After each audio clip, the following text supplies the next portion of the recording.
Bonjour, je me présente, Fawzi Jawahdou, professeur de sciences physiques au lycée Carthage Birs. Le travail que nous avons présenté aujourd'hui a été fait en collaboration avec mon collègue, M. Khaled Bendoula, professeur au lycée pilote de Tunis, sous la conduite de M. Fawzi Hammami, donc inspecteur général des sciences physiques.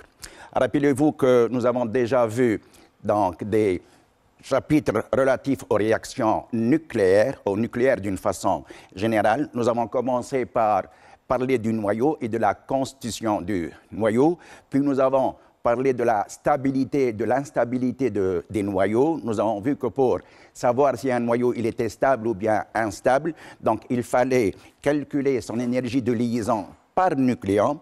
Et si vous voulez alors comparer la stabilité de deux noyaux, il suffisait de comparer les énergies de liaison par nucléon des deux noyaux. Celui qui possède donc l'énergie de liaison par nucléon la plus élevée, c'est le noyau le plus stable. Forcément, celui qui va avoir la valeur la plus petite pour l'énergie de liaison par nucléon, donc c'est celui qui est le plus instable. Donc s'il est instable, donc il a tendance forcément à se transformer pour évoluer vers un état plus stable, ou bien définitivement vers un état stable. Donc, nous allons aujourd'hui aborder le dernier chapitre relatif à cette partie-là. Donc, nous allons étudier les réactions nucléaires provoquées. Je rappelle que nous avons déjà étudié les réactions nucléaires spontanées. Ce sont des réactions de type qui se font donc spontanément. Donc, ce sont des intégrations qui peuvent donc se faire de plusieurs façons différentes. On a parlé de la désintégration alpha qui était spontanée et qui consistait à émettre donc un noyau d'hélium spontanément, bien sûr. Le noyau, il émet un noyau d'hélium spontanément. Nous avons parlé de la radioactivité bêta-, où le noyau qui est instable, donc il émet une particule plus petite que le noyau d'hélium, un électron en particulier. Puis nous avons parlé de l'émission de la radioactivité bêta+, qui était artificielle et au cours de laquelle donc, il y avait émission d'une particule semblable à l'électron. C'est une particule qui ressemble énormément à l'électron, elle est de charge positive. Puis il y avait donc l'émission gamma, au cours de laquelle donc, il y avait émission de photons d'énergie assez élevée. Donc, alors, on attaque le dernier chapitre. Donc, il s'agit alors essentiellement d'un chapitre qui s'intéresse aux réactions provoquées. Alors, je présente les objectifs de la leçon. Donc, les principaux objectifs de cette leçon-là sont les suivants. Nous allons commencer par distinguer des réactions nucléaires spontanées des réactions provoquées. On va faire la différence. Bien entendu, les réactions spontanées, ça se comprend, ce sont des réactions qui se font spontanément, toutes seules, sans apport extérieur, ni d'énergie, ni de rien du tout. On va donc, par la suite, les comparer par rapport aux réactions provoquées. Puis, on va par la suite essayer de passer à deux cas de réactions provoquées, à savoir la fission et la fusion nucléaire, ce qui va nous amener par la suite à écrire les équations des réactions, des transformations correspondant à ces modes-là. Puis, à partir de cela, on va justifier la variation accompagnant la fission et la fusion nucléaire. Au cours d'une réaction nucléaire, ça, vous devez vous rappeler qu'il y a dégagement d'énergie. Donc, on va encore essayer de voir d'où provient cette énergie. Puis, par la suite, à la fin du chapitre, on va essayer d'évaluer l'énergie libérée, de donner la valeur de l'énergie libérée, comment on peut calculer l'énergie libérée au cours de ces réactions-là. Alors, on commence par une petite introduction dans laquelle donc, on va présenter certaines photos. Là, vous arrivez à distinguer ce qu'on appelle par une centrale nucléaire. Une centrale nucléaire, je simplifie, c'est une usine qui fabrique de l'électricité. Sauf que c'est une usine qui fabrique l'électricité à partir de réactions nucléaires. C'est pour cela qu'on l'appelle une centrale nucléaire. Puis, donc, une photo qui représente le Soleil, et vous savez très bien que le Soleil, donc, il dégage une importante quantité d'énergie. Donc, on va essayer d'expliquer au cours de notre chapitre l'origine de l'énergie qui provient du Soleil. Donc, d'où provient l'énergie du Soleil. Une autre photo. Alors, là, c'est une centrale nucléaire. Apparemment donc, qui est en désinstallation. Donc, il s'agit d'une photo qui représente la catastrophe nucléaire de Tchernobyl en Ukraine. Ça fait 30 années donc, que cette centrale-là, elle a explosé. Et 30 années plus tard, aujourd'hui, donc les dégâts sont toujours visibles. Donc vous imaginez bien que les centrales nucléaires, bon, ils ont un côté positif comme ils ont un côté quand même assez négatif. On va voir donc les avantages et les inconvénients du nucléaire plus tard. Puis un cliché, une photo réelle qui représente donc ici l'explosion d'une bombe à hydrogène, d'une bombe nucléaire à hydrogène et les dégâts, donc les effets destructifs d'une réaction de fusion. On commence sans plus tarder à donner les définitions et les écritures des équations des réactions. Nous commençons tout d'abord donc par grande 2, définition d'une réaction nucléaire provoquée. Donc une réaction nucléaire provoquée, c'est en fin de compte une réaction nucléaire qui touche le noyau, donc elle est contrairement à la radioactivité qui concernait des réactions qui étaient donc spontanées. Donc, cette réaction-là est une réaction qui va être provoquée. Donc, il va y avoir un apport extérieur, soit de particules, on va voir les détails donc, petit à petit. Donc, je donne la définition. Donc, il s'agit d'une réaction déclenchée par le choc d'une particule sur un noyau atomique. La particule peut être, par exemple, un neutron. Ça peut être n'importe quelle autre particule. Une réaction nucléaire provoquée peut être aussi due au choc de 2 ou plusieurs noyaux donc, qui vont donc, rentrer ensemble en collision. Donc, ça, c'est d'une manière générale. Donc, nous commençons par le premier exemple de réaction provoquée. On va voir donc 3 types de réactions provoquées avec un premier exemple qui est assez simple d'ailleurs.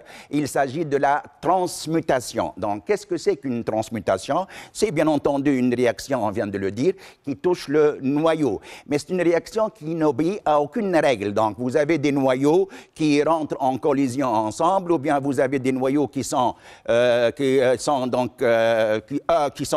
par des neutrons ou bien par des protons. Et bien entendu, lorsqu'on veut écrire l'équation d'une réaction nucléaire, vous vous rappelez, donc il faut toujours écrire les lois de conservation. Je rappelle alors ici que la première loi de conservation, c'est la conservation de Z, le numéro atomique Z. Donc très vite, donc, on remarque ici que si on fait la somme des numéros atomiques à gauche, ça fait la somme des numéros atomiques à droite, la somme des nombres de charges. Donc 2 plus 7, ça fait 9 à gauche. 1 plus 8, ça fait bien 9. Vous savez aussi qu'une réaction nucléaire doit conserver le nombre de masses, le nombre de nucléons, protons et neutrons. Si on compte, alors ici, le nombre de masses des différents éléments, des différents noyaux qui sont placés à gauche, on a 4 plus 14, ça fait 18. Et là, alors ici, 1 plus 17, ça fait bien 18. Et on continue, donc ce sont des exemples qui sont donnés dans le tas. Donc, retenez bien qu'au cours d'une réaction nucléaire, il faut toujours conserver Z et toujours conserver l'A, n'est-ce pas? Et bien entendu, on va parler par la suite de la conservation de l'énergie, hein, d'accord? Donc ça, c'est une transmutation d'une manière générale. Donc la transmutation n'obéit pas à une règle assez précise. On va passer alors maintenant à un deuxième exemple de réaction nucléaire provoquée, qui va être provoquée. Et là, c'est très important, c'est la fission. En français, fissionner quelque chose, cela veut dire fragmenté, divisé par 2, scinder donc quelque chose. Donc c'est la même approche que celle donc en physique nucléaire. Donc qu'est-ce que c'est que la fission? Définition. Donc par définition, la fission nucléaire est une réaction où sous le choc d'un neutron lent, donc il va y avoir un neutron assez lent, il ne faut pas qu'il soit assez énergétique, il doit avoir donc une vitesse assez réduite. Alors ce neutron lent, qu'est-ce qu'il va faire? Donc, il va rentrer en collision avec un noyau lourd. On imagine qu'un noyau lourd, donc, pour qu'il soit lourd, donc, il doit avoir un nombre de masses qui doit être supérieur à 200. Donc, j'ai dit alors ici que le neutron lent rentre en collision avec un noyau lourd. Celui-ci, le noyau lourd, se scinde, se divise en 2 noyaux assez légers, bien entendu, plus légers que le noyau lourd. Donc, en 2 noyaux assez légers, ayant chacun une énergie de liaison par nucléon plus élevée. Vous imaginez bien que si l'énergie de liaison par nucléon est assez élevée, donc il s'agit bien de noyaux plus stables que le noyau donc, de départ. Alors, au cours de cette réaction, de cette transformation, il y a émission d'autres neutrons. Donc, attention, il y a un neutron qui va essayer de fissionner le noyau lourd, mais on remarque alors ici que au cours de cette transformation-là, il y a d'autres neutrons qui sont émis à partir du noyau. Donc, au cours de cette transformation, il y a émission d'autres neutrons. Alors, notez bien, un neutron est lent. Pour qu'il puisse y avoir une fission, donc le noyau va se casser en deux. Pour qu'il puisse y avoir une fission, il doit y avoir donc ici une condition essentielle pour le neutron. Le neutron doit être lent. Alors, un neutron est lent si sa vitesse est de l'ordre de 2200 mètres par seconde. Son énergie cinétique doit être environ égale à 0,025 mégaélectronvolts, on prononce MeV, ce qui est une valeur assez faible. Donc ça, c'est la condition pour avoir une fission. Donc je pense alors ici qu'on va passer à des exemples de fission. Alors là, on va parler de la fission de l'uranium-235. Je rappelle que cette notation-là, ça représente l'uranium. On sait très bien tous qu'il s'agit d'un noyau qui représente, qui contient forcément, donc ici 92 protons. C'est pour cela ici qu'on ne parle pas trop du nombre de protons, parce que c'est une valeur qui est fixe. Mais on sait très bien que l'uranium, il possède plusieurs isotopes. Plusieurs isotopes, cela veut dire ici que le nombre de neutrons dans ces différents noyaux-là n'est pas le même. Donc aujourd'hui, on va parler de l'uranium-235 qui contient 235 nucléons. Bien entendu, il y a 92 protons. Forcément, la différence, 235 moins 92, ça fait bien entendu le nombre de neutrons. Alors, le noyau qui doit être, bien entendu, fissile, donc il doit pouvoir subir la fission, va entrer en collision avec le neutron. Donc ça va donner, alors ici, comme on l'a dit tout à l'heure, deux noyaux donc, qui sont plus légers que le noyau de départ. Donc on va obtenir le noyau de strontium et puis le noyau de xénon. Donc voici les caractéristiques de ce noyau-là et bien entendu les caractéristiques de l'autre noyau. Comme on a dit tout à l'heure, donc il y avait alors ici émission de quelques neutrons. Bien entendu, alors ici, les quelques neutrons, donc il peut s'agir de deux neutrons, d'une manière générale, ou bien dans des cas assez particuliers, il peut y avoir donc émission de 3 neutrons. Comment savoir s'il y a 2 ou bien 3? Comme donc d'habitude, on est obligé alors ici de conserver 2 choses fondamentales, à savoir la conservation du numéro atomique Z à gauche, qui doit être égal au numéro atomique à droite. Comme petit calcul, donc nous pouvons alors ici donc, faire la conservation de ces 2 termes-là. Donc, je commence par la conservation de Z, conservation du numéro atomique Z. Donc, les nombres de protons à gauche, ça fait 0 plus 92, doit être égal à la somme des nombres de protons à droite. Et ça nous fait alors ici 38, donc plus 54, plus normalement un nombre de neutrons qui au départ ne doit pas être connu. Je peux le noter comme étant égal à, par exemple, K. K fois 0, ça fait donc tout simplement 0. Donc, tous ces termes-là ne nous intéressent plus. Donc, alors ici, donc, tout d'abord, donc, on peut dire que 38 plus 54, ça fait bien 92. Malheureusement, la conservation de Z ne nous permet pas de connaître combien y a-t-il de neutrons. Ça ne fait rien, donc on peut passer à la conservation de A. La conservation de A donne le nombre de nucléons à gauche qui doit être égal au nombre de nucléons à droite. On va avoir alors ici, de la même façon, conservation de A. Donc ça va donner alors ici 1 plus donc celle d'uranium 235 qui devrait être égale à la valeur du nombre de nucléons du noyau de strontium 95 plus bien entendu celui de xénon 139 et en fin de compte, si vous connaissez le nombre de neutrons, c'est tant mieux. Sinon, si vous ne connaissez pas le nombre de neutrons, ça fait K.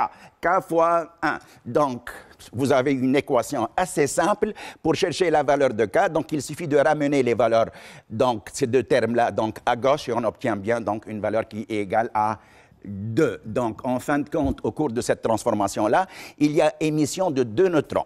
D'accord? Donc, je reviens un peu en arrière. Donc, cette énergie, alors, donc, je relis tout d'abord donc, le texte. La fission de l'uranium-235 est une réaction nucléaire provoquée. Provoquée par qui? Provoquée par un neutron lent. Alors, et ce neutron-là, qu'est-ce qu'il fait? Il entre, donc, il fait un choc, donc, avec le noyau de d'uranium. Donc, il y a émission de 2 noyaux. Voici les 2 noyaux qui sont obtenus et qui sont de masse plus ou moins comparable et qui ont des énergies de liaison par nucléon assez élevées. Donc, ça veut dire qu'ils sont assez stables, pour ne pas dire autre chose. Au cours de cette transformation-là, il y a dégagement d'énergie. Est-ce qu'on est capable de justifier le dégagement de l'énergie? Eh bien oui, étant donné qu'on sait d'avance, on a vu ça avant, on a vu qu'en nucléaire, si on comptait la masse des constituants qui se trouvent à gauche, la masse des noyaux se trouvant à gauche, des particules se trouvant à gauche. Et si on calcule la somme des masses des différents noyaux et des différentes particules se trouvant à droite, on remarque bien la chose suivante. La masse de départ est toujours plus grande que la masse finale. Donc, en fin de compte, au cours d'une réaction nucléaire, même le cas d'une fission, il y a donc diminution de la masse du système. Donc, le système va perdre sa masse. Et vous vous rappelez bien de la formule d'Einstein. Qu'est-ce qu'il a dit Einstein? Donc, il a dit la chose suivante. Si un système il perd de la masse, donc forcément cette masse-là qui est perdue, elle va se transformer en énergie. C'est le principe d'équivalence masse-énergie. Donc voici le deuxième exemple. Donc c'est un exemple de fission, comme tout à l'heure. Donc là, vous avez donc ici le même noyau d'uranium, U92-235, qui va entrer en collision par un neutron. C'est toujours le même principe. Au cours d'une fission, lorsqu'on veut fissionner 2 noyaux, donc c'est toujours donc, le même principe. Vous prenez un noyau qui doit être, bien entendu, d'une part assez instable, d'autre part, il doit être fissile. Vous n'allez pas frapper n'importe quel noyau, donc ça peut être une réaction impossible à réaliser. Sauf que vous allez me dire, alors ici, on a fait l'exemple tout à l'heure, non, parce que le phénomène est toujours aléatoire. Je rappelle qu'il s'agit d'un phénomène aléatoire, avec des conditions un tout petit peu particulières. Peut-être bien que le neutron, là, il possède une énergie assez particulière. Dans ces conditions-là, on va avoir un deuxième type de réaction avec le même noyau de départ. Donc, voici l'équation de la réaction, puis on va revenir au schéma. Alors là, vous avez le noyau fissile, l'uranium 92-235. Il va être heurté par un neutron qui doit être assez lent. C'est une condition essentielle. Ça va donner 2 noyaux plus ou moins donc, comparables. Le noyau de krypton, classé numéro 36, donc il contient 36 électrons. Je parle de l'atome. Le noyau, il contient forcément 36 protons. Et la différence entre 91 et 36, ça fait le nombre de neutrons. Plus le noyau de barium avec 56 protons. Et la différence entre 142 et 56, ça fait le nombre de neutrons. Dans ces conditions-là, c'est une réaction différent de tout à l'heure. Donc, il y a production, il y a émission, non pas de 2 neutrons, mais plutôt de 3 neutrons. Comme tout à l'heure, pour connaître le nombre de neutrons, il suffit d'écrire les lois de conservation. Conservation de Z et bien entendu conservation de A. Je tiens à vous faire la remarque suivante, c'est que d'habitude en chimie, lorsqu'une espèce se répète à gauche et à droite, elle est écrite à gauche et à droite, d'habitude en chimie on la simplifie. En nucléaire, donc il n'est pas question de simplifier les particules qui se trouvent d'un côté et de l'autre, étant donné que leur comportement n'est pas le même. Ça, c'est un neutron lent qui va heurter le noyau d'uranium, donc voilà. Donc là, c'est un neutron donc assez lent qui va donc entrer en collision avec un noyau d'uranium. Et là, ce sont des neutrons qui sont émis au cours de la réaction. Donc, ils n'ont pas le même comportement. D'accord? Donc, alors, on vient de dire que les neutrons figurant dans les 2 membres de l'équation jouent des rôles totalement différents. On ne peut pas les simplifier. Alors, dans ces conditions-là, alors ici, donc, une fois que vous allez alors heurter le noyau d'uranium, donc, il va, donc, puisqu'il est instable, donc, il va se déstabiliser davantage. Donc, il va commencer à se fragmenter. Donc, voici votre noyau instable. Et par la suite, donc il va se casser en 2 parties. Voici les 2 noyaux qui sont obtenus lors de la fission, lors de la cassure. Donc il y a production d'énergie, bien entendu, sous forme par exemple de rayonnement gamma. Et par la suite, comme on vient de le citer, donc il y a des neutrons qui sont émis à partir donc de cette transformation-là. Dans ces conditions-là, il y a 3 neutrons. D'accord? Bien, on peut passer alors maintenant à la suite. Alors, une réaction de fission, elle possède des propriétés remarquables. Tout d'abord, donc, il s'agit d'une réaction nucléaire qui touche le noyau, ça c'est sûr, et qui est provoquée. Provoquée par qui la fission? Elle est provoquée par le neutron lent. Le neutron ne doit pas être assez énergétique, parce que sinon, s'il est assez énergétique, la réaction de fission ne peut ne pas réussir. D'accord? Donc, au cours de cette réaction-là aussi, il y a dégagement d'une importante quantité d'énergie. On va faire donc tout à l'heure une application dans laquelle, et ça on l'a prévu depuis le départ, dans laquelle donc cette application-là, elle va nous permettre de comparer les énergies dégagées lors des réactions spontanée alpha, bêta moins, bêta plus, par rapport aux réactions provoquées, en particulier la fission, pour le moment. Donc, cette réaction-là aussi donc, conserve les deux grandeurs suivantes, la quantité de charge, le nombre de charges Z et le nombre de masses, on l'a précisé plusieurs fois. Et il y a conservation de l'énergie. Je vous rappelle alors ici que la conservation d'énergie, de l'énergie du système se fait à partir des énergies de masse. D'accord? On va donc revenir à ça tout à l'heure. Bien. Alors, une petite remarque maintenant qui est donc très, très importante. Alors, l'expérience montre la chose suivante. Vous avez un noyau d'uranium qui va être heurté par un neutron. Donc, il y a production alors ici de deux noyaux, ça on vient de le dire, le noyau de barium et le noyau de krypton. Donc, vous avez alors ici éjection de 3 neutrons, mais attention, vous allez me dire la chose suivante, les neutrons sont identiques, eh bien non, ils ne sont pas parfaitement identiques lorsqu'ils sont éjectés.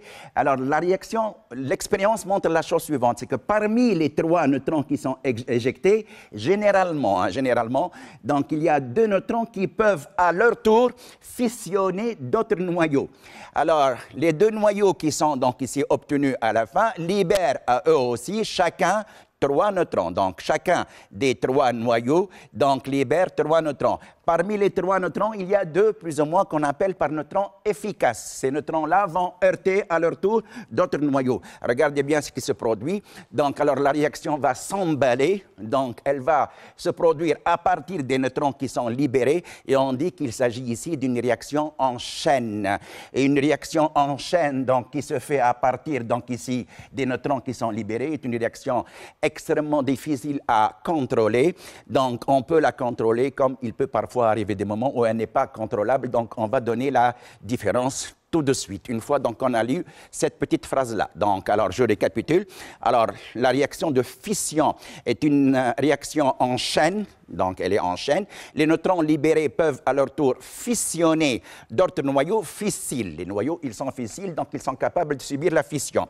Il s'agit donc d'une réaction en chaîne difficilement contrôlable. L'expérience montre la chose suivante. Donc, juste des remarques donc, à caractère expérimentaux. Alors, bien entendu, tous les neutrons ne sont pas aussi efficaces les uns que les autres. Certains noyaux donc, sont efficaces, d'autres soit qu'ils ont des énergies assez élevées, donc ils font autre chose, soit qu'ils ont des énergies encore plus petites, donc ils ne sont pas capables de réaliser une réaction de fission. Donc forcément, alors ici, la réaction en chaîne constituant la fission dépend énormément du nombre de neutrons incidents et du nombre de neutrons efficaces. Donc il y a des neutrons même qui, lorsqu'ils sont produits, font autre chose que fissionner, qu'entrer en collision avec des noyaux d'uranium. Il y a des neutrons qui s'enfuient dans les réacteurs ou bien qui font des réactions avec les parois du réacteur. Donc, et là, on les perd de vue, ces neutrons-là. D'autre part, il y a des neutrons qui ne sont pas très peu énergétiques, comme on l'a dit tout à l'heure. Ils sont très énergétiques. Et là, lorsqu'ils sont très énergétiques, ils peuvent causer d'autres types de réactions nucléaires qui ne nous intéressent pas beaucoup. Les noyaux, alors ici, de même, donc les noyaux, ils ne sont pas tous aussi fissiles les uns que les autres. Donc l'expérience montre que certains noyaux d'uranium sont fissiles, d'autres qui peuvent subir la fission, mais dans ces conditions-là, ce n'est pas possible. Donc en fin de compte, alors pour avoir une réaction en chaîne, donc il faut alors ici contrôler énormément les neutrons longs. Contrôler quoi? Contrôler leur énergie cinétique. Si on arrive à contrôler l'énergie cinétique des neutrons longs, donc on peut contrôler la réaction et on peut la produire de manière assez gentille, si on peut donc le dire. Et ça se fait dans les centrales nucléaires. Donc, dans les centrales nucléaires, donc on fait des réactions en chaîne qui sont contrôlables.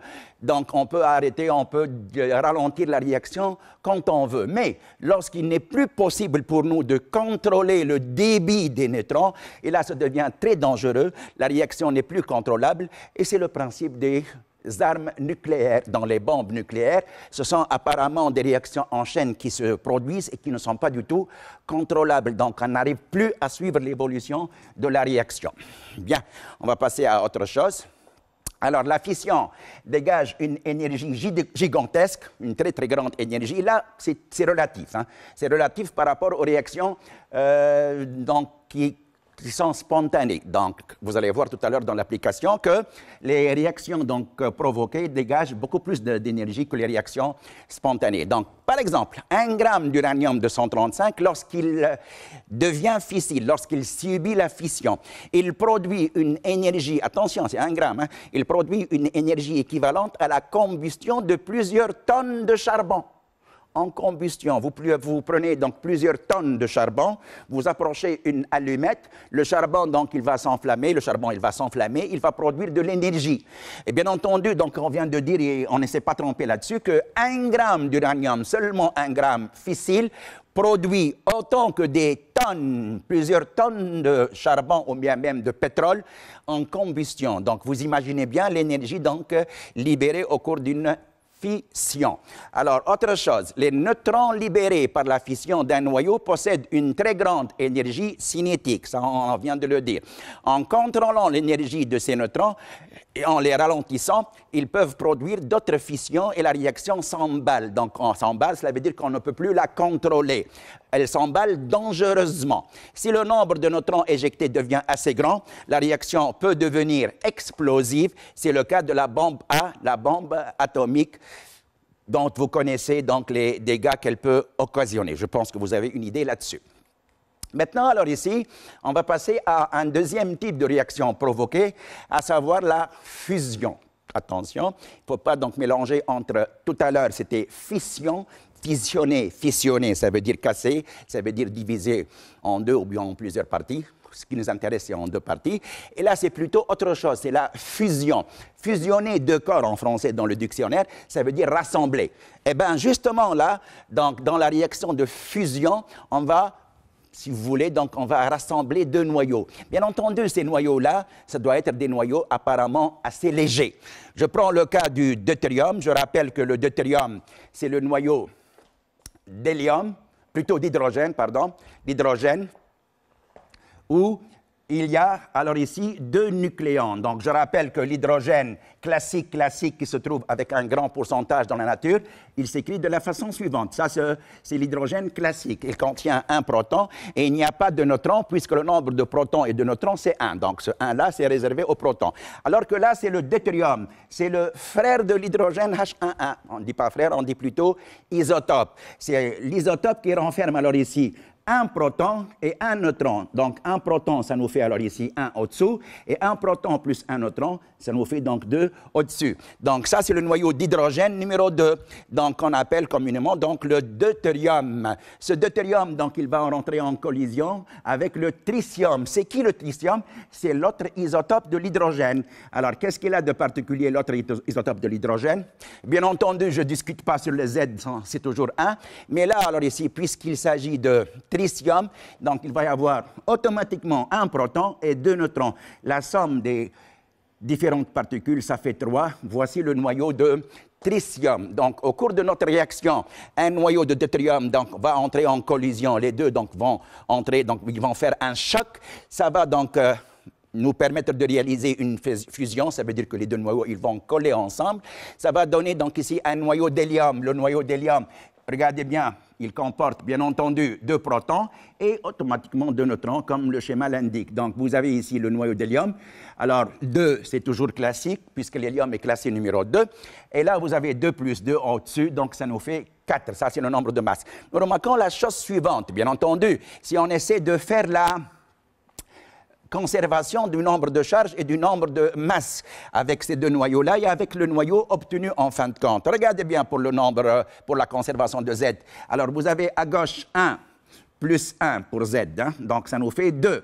Donc la règle est conservée, donc on conserve Z qui est égal à 2. Mais si on fait la conservation du nombre de masse A, nous avons ici 2 plus 3, ça fait 5, et là c'est pas possible puisqu'il y a 4. Donc forcément, il y a une autre particule dont on n'a pas tenu compte. Eh bien, l'autre particule donc, dont on va tenir compte, c'est le neutron apparemment, et je rappelle que le neutron, son symbole, il s'écrit de la façon suivante. Donc, le neutron ne contient pas de charge, donc le nombre de charges, il vaut 0. Et le neutron, donc, c'est un neutron en fin de compte, donc il y a ici 1. Donc maintenant, apparemment donc, on peut donc écrire les lois de conservation sans se tromper, puisque si on écrit donc la somme des conservations, donc la somme des nombres de masse à gauche, ça fait 2 plus 3. À droite, ça va nous donner 4 plus 1, ça fait bien 5, donc l'égalité est maintenue. Donc, je définis alors ici la fusion. Alors, par définition, c'est quoi la fusion de deux noyaux qui doivent être légers? La fusion nucléaire est une réaction nucléaire qui touche le noyau, qui est due au choc de deux ou plusieurs noyaux légers. Qu'appelle-t-on par noyau léger? Ce sont des noyaux assez petits, donc le nombre de masse A, le nombre de masse, ça veut dire le nombre de protons et de neutrons, il ne doit pas dépasser 30.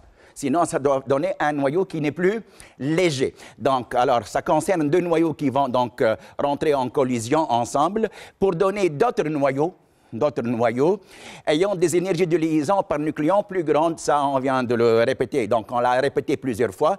Donc, ce sont des noyaux plus stables, forcément. Donc, leur énergie de liaison par nucléon doit être assez élevée. Notez bien. Bien entendu, alors ici, lorsque vous allez rapprocher les deux noyaux, ces deux noyaux-là, donc, alors, cet ensemble de particules est constitué par un proton chargé positivement et deux neutrons qui ne sont pas chargés. Donc, pour le noyau de deutérium, il y a un proton qui est chargé positivement et un neutron qui n'est pas chargé. Donc, en fin de compte, et ça vous devez le savoir, qu'il doit y avoir une interaction électrostatique entre ces deux noyaux-là. Ces deux noyaux-là vont donc essayer de s'éloigner l'un de l'autre, donc il va y avoir une interaction. Donc vous imaginez bien alors ici que pour rapprocher ces deux noyaux-là, donc il faut vaincre cette interaction-là. Il faut appliquer un travail qui doit être une énergie qui est plus grande que celle de l'énergie électrostatique. C'est ce qu'on vient de dire ici. Alors pour vaincre les forces de répulsion dans le noyau, ce sont des répulsions électrostatiques. Les noyaux légers, je parle d'une manière générale, doivent avoir une assez grande énergie cinétique. Donc, il faut que ces deux particules-là, elles ont des vitesses, donc automatiquement des énergies cinétiques assez élevées pour qu'ils puissent vaincre les forces de répulsion électrostatique. Alors, pour vaincre les forces de répulsion dans le noyau, les noyaux doivent avoir une assez grande énergie cinétique qui doit être supérieure à 0,1 mégaélectronvolt. Une telle énergie ne peut pas être atteinte. Donc là, on commence les choses sérieuses. Cette énergie-là est une énergie apparemment très élevée. Attention, ça c'est au niveau du noyau. Mais si on parle d'un échantillon contenant des milliards et des milliards de noyaux, ça nous fait alors ici des milliards et des milliards de mégaélectronvolts. C'est une énergie qui est phénoménale. Alors, d'où on va apporter cette énergie-là pour qu'on puisse avoir une fusion. Vous allez me dire que, bon, en fin de compte, donc, deux noyaux, donc ça ne nécessite pas beaucoup. Mais là, je parle à l'échelle macroscopique. Alors, pour réaliser une réaction de fusion, donc il faut dépenser une quantité d'énergie très très grande. On estime que cette énergie-là doit correspondre à une température, à une énergie dont la température est de l'ordre de quelques millions de degrés Celsius. Vous imaginez bien qu'au laboratoire, c'est impossible d'avoir une telle température. Bon, on peut arriver au laboratoire à des milliers de degrés Celsius pour réaliser la fusion ou bien autre chose, mais des millions de degrés Celsius au niveau du laboratoire, c'est pratiquement impossible. C'est pour cela que cette réaction-là, on ne peut la rencontrer que pour le moment, dans un seul cas, le cas de la bombe à hydrogène. Et la bombe à hydrogène, vous allez me dire, donc, quel est son principe de fonctionnement? Eh bien, c'est simple. On va donc provoquer l'énergie dont je viens de parler à l'aide d'une réaction précédente, à savoir la réaction de fission. La réaction de fission, donc la bombe, elle va exploser, elle va produire de l'énergie, et c'est cette énergie-là qui va me permettre de réaliser la fusion des deux noyaux légers. Donc, alors, je viens de dire que cette énergie-là, pour les particules, est une énergie qui ne peut être atteinte qu'à une température extrêmement élevée, de l'ordre de quelques millions de degrés Celsius. C'est pour cela que la fusion est très difficilement réalisable, sinon pour le moment impossible, sauf dans les armes nucléaires. Donc, elle doit être donc précédée d'une fission nucléaire. Donc, malheureusement, jusqu'à maintenant, la fusion est utilisée pour des fins destructives. On fait des recherches actuellement, des recherches donc extrêmement avancées pour pouvoir donc utiliser la fusion dans le domaine donc, constructif, dans les centrales, dans le fonctionnement des grandes machines comme les sous-marins ou bien les bateaux nucléaires ou bien dans les avions et ainsi de suite. Mais jusqu'à maintenant, la fusion donc utilisée juste à des fins destructives. Alors, on passe maintenant à la suite. Bien. Donc, voici quelques exemples de réactions de fusion. Alors, je commence par l'exemple le plus intéressant, la réaction qui se fait dans les étoiles. Donc, dans les étoiles, il y a beaucoup de réactions qui se produisent. L'une, principalement, est la suivante. Vous avez un noyau de deutérium, rappelez-vous tout à l'heure. Donc, c'est le voisin de l'hydrogène. On dit plutôt l'isotope de l'hydrogène. Donc, c'est l'isotope hydrogène qui contient automatiquement un proton et deux neutrons. Alors, un noyau d'hydrogène rentre en collision avec un noyau d'hydrogène. Les deux, donc, vont apparemment fusionner ensemble, vont s'associer pour donner le tritium, le voisin de l'hydrogène, le tritium qui comporte 3 nucléons. Et la différence, bien entendu, doit donc donner un noyau d'hydrogène H11 qu'on appelle aussi par proton parce qu'en fin de compte, le noyau d'hydrogène H11, qu'est-ce qu'il contient? Il contient un proton. Donc, c'est en fin de compte le proton. Donc, il ne faut pas s'affoler ici. Si on trouve P11, c'est la même chose. Vous remarquez bien que les lois de conservation sont assurées. 1 plus 1 de ce côté-là, ça fait 1 plus 1 de ce côté-là. Et 2 plus 2, ça fait 4. Là, ça fait donc 3 plus 1, ça fait bien 4. Donc, la conservation de Z et de A, elle est réalisée. Donc, voici un autre exemple maintenant. Un exemple qui nous intéresse beaucoup. Donc, rappelez-vous tout à l'heure donc la photo que je donnais avec le Soleil. Et j'ai dit ici que le Soleil est une boule de feu qui, des milliards d'années, plutôt, donc depuis des milliards d'années, elle est en train de briller. D'où elle apporte cette énergie-là, cette énergie extrêmement colossale? Eh bien, tout simplement, à partir de réactions de fusion. Alors, il y a beaucoup de réactions de fusion qui se passent au Soleil, dont 3 essentielles qui sont les suivantes. Il y a d'autres donc réactions, bien entendu. Hein?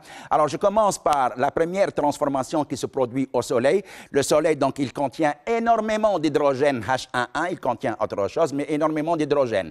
Alors, donc, 2 noyaux d'hydrogène donc, qui sont agités, bien sûr, dans le Soleil, je parle. Donc, puisqu'ils sont agités, ils possèdent des énergies cinétiques assez particulières. Donc, ils vont alors ici, suite à ces déplacements-là, rentrer en collision. Donc, la probabilité de choc, elle est assez élevée puisque la matière est assez dense dans le Soleil. Il y a beaucoup de matière et vous imaginez bien que plus la matière est dense, plus la probabilité de choc, elle augmente. Bien entendu, si le mélange contient très peu de particules, donc la probabilité de rencontre entre les particules, elle diminue et il devient assez rare de rencontrer des noyaux qui vont fusionner.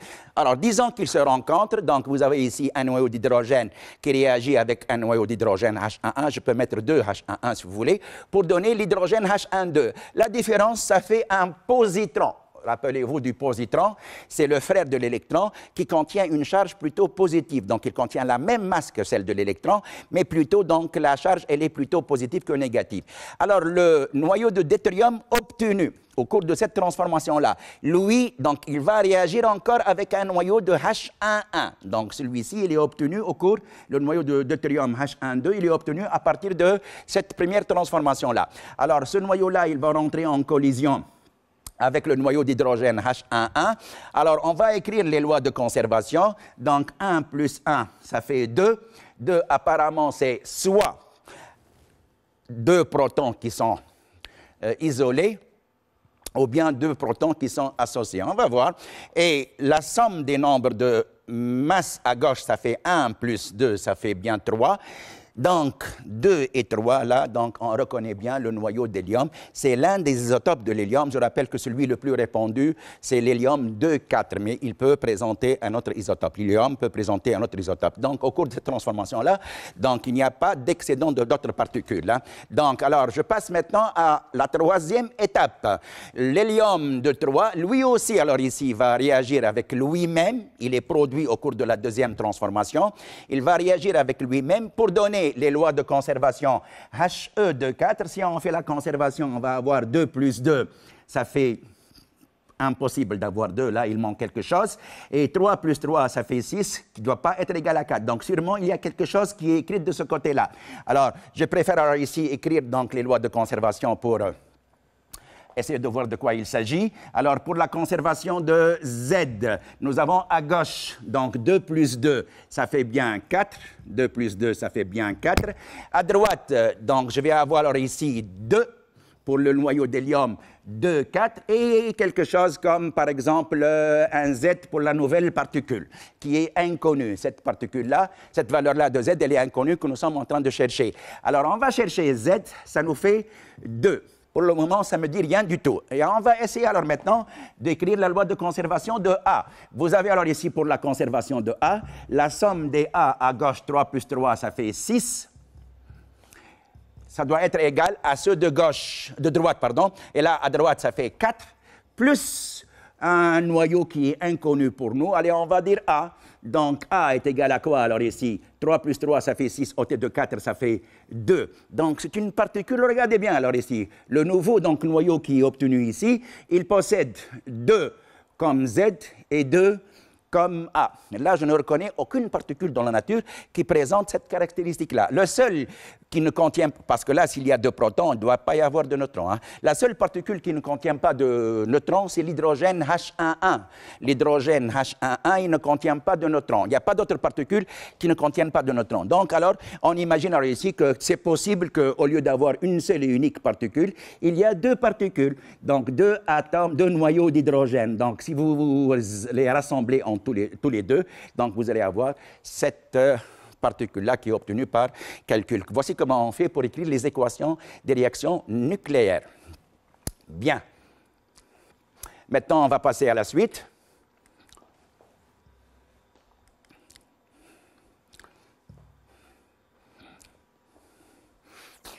Alors,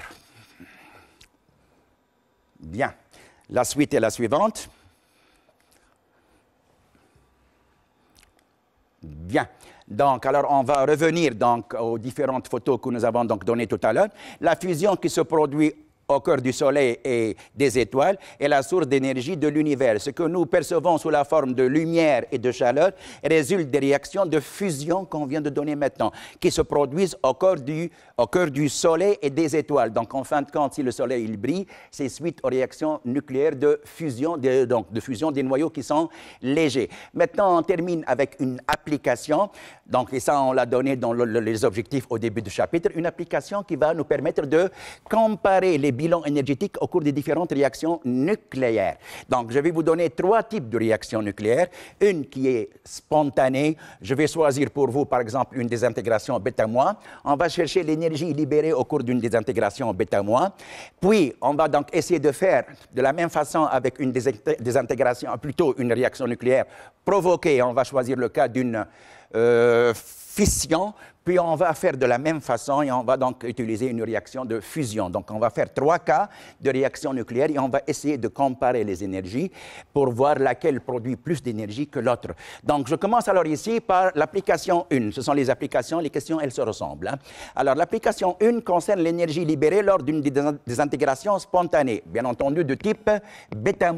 J'ai choisi pour vous donc l'équation suivante. Donc, un noyau de césium 55-137, il y a 55 protons et le reste, la différence, c'est le nombre de neutrons. Donc, qu'est-ce que je dois ajouter ici? Eh bien, apparemment, rien du tout, puisqu'il s'agit d'une réaction qui est comment? La spontanée. D'où se produit, comment on peut expliquer le phénomène, tout simplement? Eh bien, tout simplement parce que le noyau de césium est un noyau très instable. Donc, il est tellement instable qu'il va essayer de se transformer spontanément pour évoluer vers un état plus stable. Donc, ce noyau de césium-là va se désintégrer. Donc, il va donner le noyau de barium, 56-137. La différence, ça fait un électron. Donc, c'est bien une désintégration de type bêta-.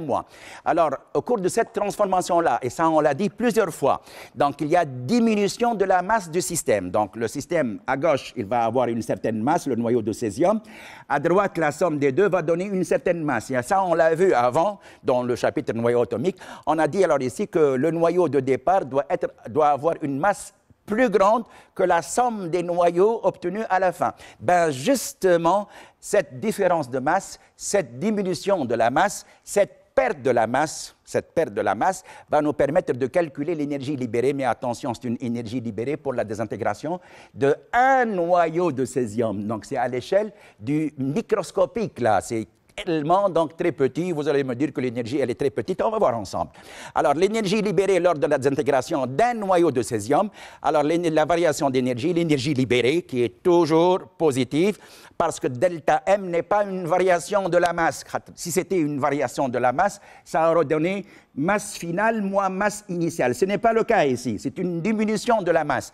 Et la diminution de la masse, c'est masse initiale moins masse finale. On vient de dire que la masse initiale est plus grande que la masse finale. Donc, en fin de compte, delta M, là, le défaut de masse, est une grandeur qui est strictement positive. Donc, c'est une énergie qui doit être écrite de la façon suivante. Donc, c'est delta M initial moins final multiplié par C au carré. Alors, delta M, c'est le défaut de masse. Rappelez-vous que c'était masse de départ moins masse de la fin. Donc, masse du noyau de césium moins masse de barium moins masse de l'électron. Le tout fois C au carré. Je connais les valeurs des masses, mais malheureusement, je les connais non pas dans le système international, je les connais en E, unité de masse atomique. Alors, voici la masse du noyau de césium, elle est pratiquement égale à 137, c'est pour cela qu'on dit qu'il s'agit d'un nombre de masse, on l'a appelé un nombre de masse, ça fait 136,8768 pour la masse de ce noyau-là. Ça, c'est la masse du noyau de barium, et ça, c'est bien entendu la masse de l'électron. Toute cette différence-là, elle est exprimée en E. Et je rappelle alors ici que, alors pour travailler donc en nucléaire, donc là, donc je m'excuse, donc on va effacer. Alors pour travailler en nucléaire, on a dit alors ici qu'il vaudrait mieux ne pas travailler dans le système international. Ou bien sûr, ça dépend des données qu'on vous donne, bien entendu. Alors je rappelle alors ici que 1E, c'est une unité de masse utilisée en nucléaire, ça vaut alors ici soit 1,66 10 puissance moins 27 kg, c'est la transformation la plus gentille, si vous voulez, ici. On passe de l'unité de masse atomique vers le système international. Les masses dans le système international sont exprimées en kilogrammes. Nous avons donc une autre unité donc, pour les masses, c'était l'équivalent masse-énergie. Rappelez-vous, nous avons dit que 1U peut être égal donc aussi, si on l'exprime avec l'équivalent énergétique, à 931,5, donc MeV par C au carré. D'accord? Donc, 1E, c'est 931,5, MEV par C au carré. Regardez bien qu'est-ce que j'ai fait. Donc, j'ai fait la différence en E. J'ai par la suite multiplié par 931,5 MEV par C au carré pour transformer le E en MEV par C au carré. Là, j'ai mon C au carré donc, qui est écrit donc, à droite. Ça résulte donc de l'expression là.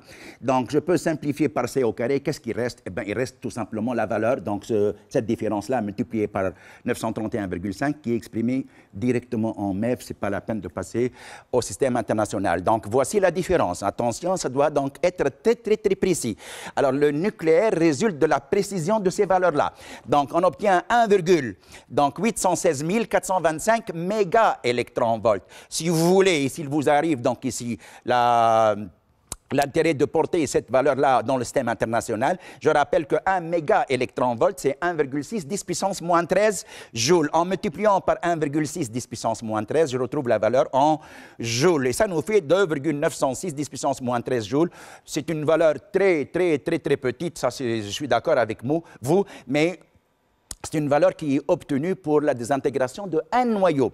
Essayons de passer alors ici à l'énergie libérée, par exemple, pour un échantillon assez particulier. Je vais choisir pour vous un échantillon de masse M égale à 1 gramme de césium.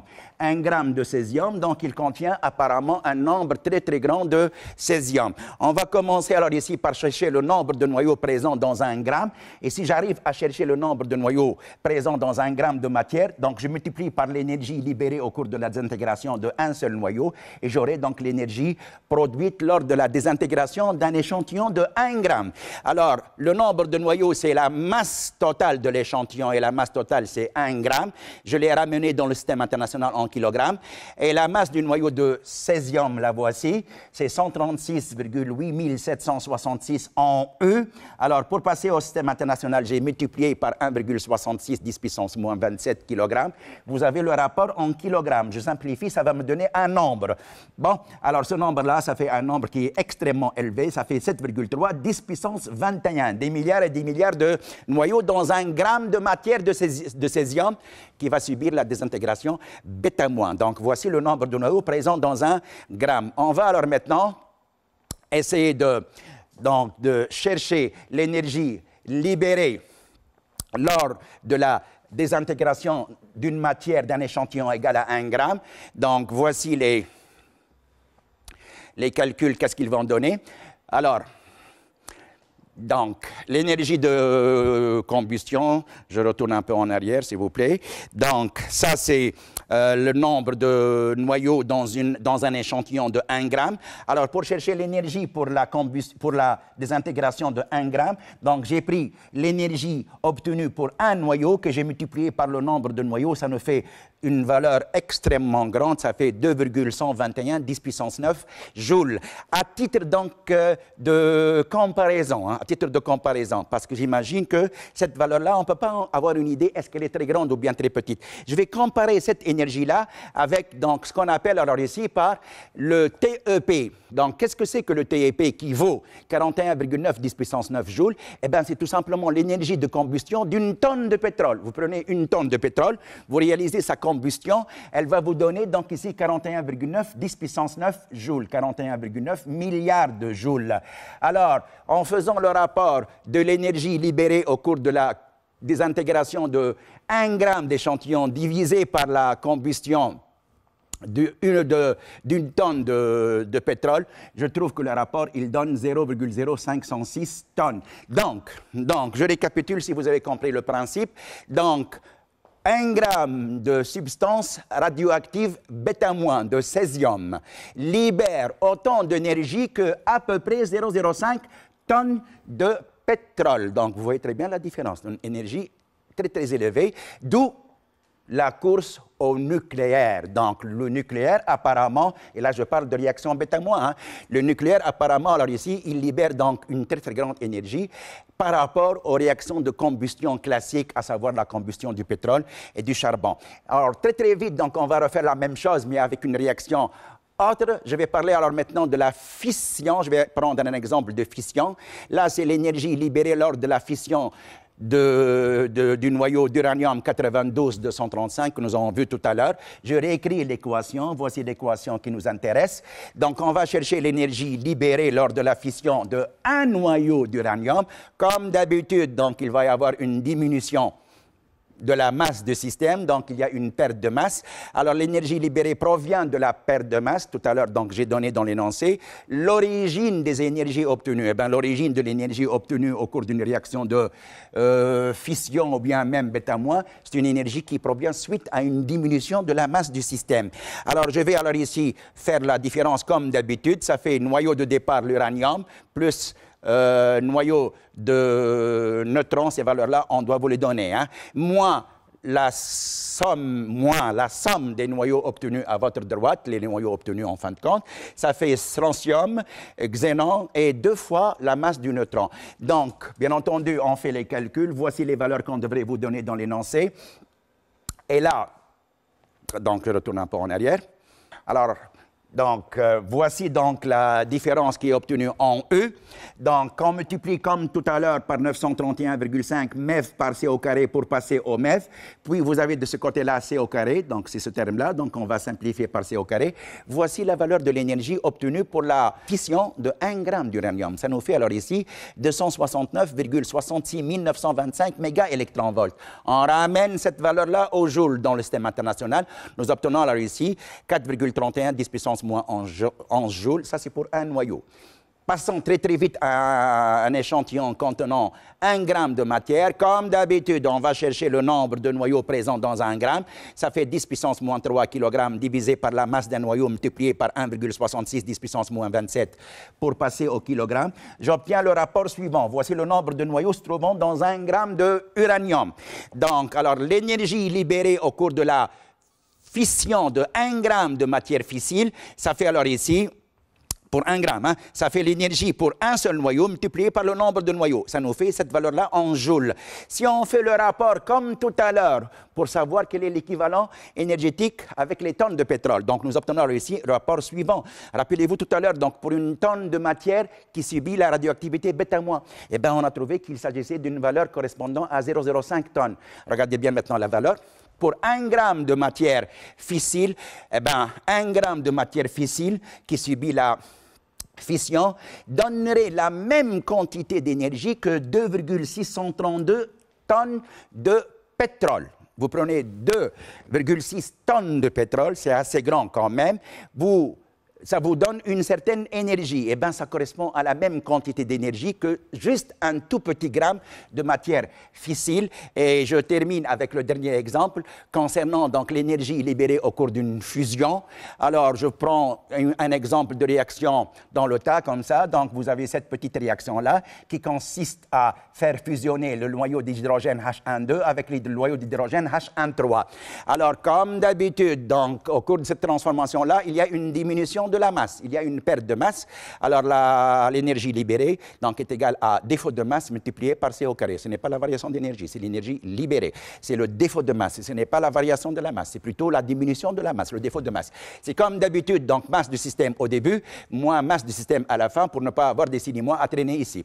Alors, qu'on multiplie par C au carré, donc j'ai remplacé les valeurs des différentes masses en unités de masse atomique. Comme d'habitude, j'ai multiplié par 931,5 MEF par C au carré pour passer au MEF. Alors, C au carré va être simplifié. Voici l'énergie libérée lors de la fusion d'un seul noyau. Bon, c'est très petit quand même, mais si on passe à l'échelle macroscopique. On va passer donc maintenant à la question 2, qui concerne l'énergie libérée lors de la formation de 1 gramme de HE24. Donc là, vous avez 2 noyaux qui sont différents, donc je ne peux pas donc chercher l'équivalent pour ces 2 noyaux-là. Alors, je prends donc 1 gramme de noyau HE24. Je vais commencer donc tout d'abord par chercher le nombre de noyaux. Donc, alors le nombre de noyaux, c'est masse de l'échantillon sur la masse du noyau. Alors, la masse de l'échantillon, c'est 1 gramme. Ça nous fait, dans le système international, 10 puissance moins 3 kg. Divisé par la masse d'un noyau de l'hélium HE24, donc voici la valeur, c'est 4,0015 U. D'accord? Donc, et il faut passer du U vers le kilogramme dans le système international. Alors, vous allez multiplier par 1,66 10 puissance moins 27. Donc là, il y a 10 puissance moins 27 près. Donc ça, c'est le 27 près. Ça, c'est le nombre de noyaux contenus dans l'échantillon de 1 gramme. Donc voici le rapport que je viens de faire maintenant. Alors, on va multiplier le nombre de noyaux présents dans 1 gramme de matière obtenue et on va la multiplier par l'énergie libérée obtenue lors de la fusion qui nous permet d'avoir un seul noyau de hélium de 4. Donc, la valeur de l'énergie, c'est 4,23 10 puissance 11 joules, tout calcul fait. Alors, pour passer maintenant à l'équivalent énergétique en TEP, en tonnes de pétrole, donc il suffit alors ici de prendre l'énergie libérée au cours de cette réaction-là pour 1 gramme, bien entendu, et de faire le rapport avec l'énergie obtenue pour une tonne de pétrole. Donc, l'énergie obtenue pour une tonne de pétrole, lorsqu'elle subit une combustion, c'est 41,9, 10 puissance 9. Ça nous fait un rapport qui est égal à 10,09, bien sûr, 10,09 tonnes.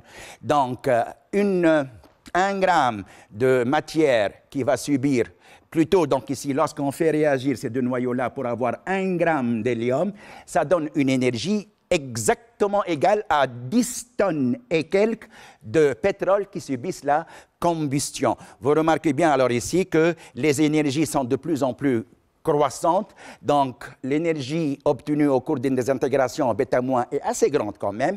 L'énergie obtenue au cours de la fission est beaucoup plus importante. L'énergie obtenue pour la fusion est encore beaucoup plus importante. Donc, vous comprenez bien l'intérêt porté sur le nucléaire, l'intérêt porté en particulier sur la réaction de fusion. Eh bien, pourquoi? Parce que tout simplement, elle apporte plus d'énergie. Et je conclus là-dessus. Alors, vous avez l'énergie libérée au cours d'une réaction de fusion est plus importante que celle libérée au cours d'une réaction de fission, qui est encore plus grande que celle obtenue d'une désintégration spontanée. Mais attention, ceci pour une même masse de l'échantillon. Vous ne pouvez pas comparer si vous n'avez pas la même masse. Alors, d'où l'intérêt porté sur la recherche pour les réactions nucléaires. D'accord? Bien.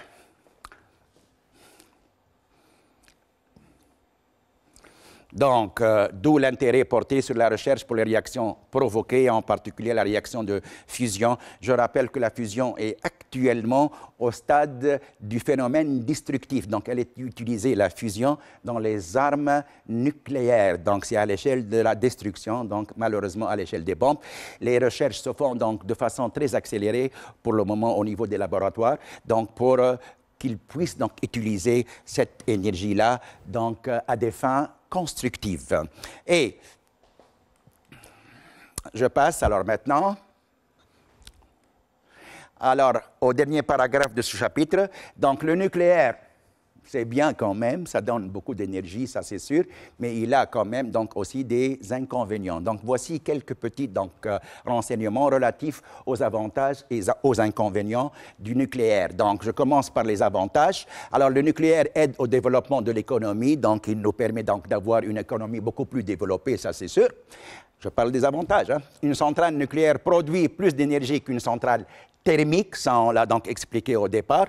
Donc une centrale thermique consomme du pétrole, consomme par exemple du gaz naturel, consomme peut-être bien du charbon. Alors, il faut des tonnes et des tonnes et des tonnes par jour pour produire autant d'énergie que quelques tout petits grammes de matière fissile ou bien de matière qui subit la désintégration bêta-moi ou bien n'importe quel type de désintégration. Autre avantage.